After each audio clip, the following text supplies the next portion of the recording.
Maayo na adlaw sa ato na tanan. Adi na naman na akong video.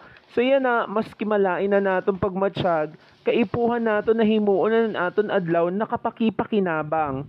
So makikita niyo na adaan mga nakolekta ko na plastic. Mahimo kita niyan sin Eco Bricks.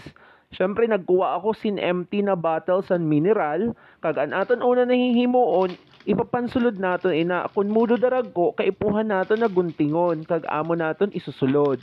Kag dapat dasok gayud siya para dili siya magyupi-yupi kung nano man an aton pwede himuon.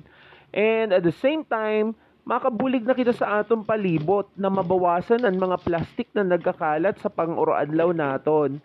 Kag syempre, dako ini na bagay na di na kita problema sa kunano man na kalamidad ang pwede na maibalik sa aton kung dili tama ang pagtapok naton sa aton mga basura, especially ang mga plastic.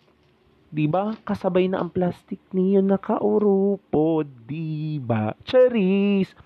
So pera tiaw, ini na mga bagay kapakipakinabang ini pwede naton mahimo siya na ingkudan, pwede ng flooring, kag iba pa na mga bagay na pwede naton magamit sa pang-uro adlaw.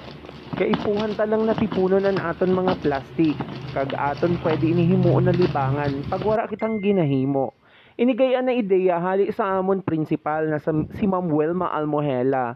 Kaya nano pa man ang ginahulat niyo, mag-practice na kita sin eco breaking. Salamat! Please like and share!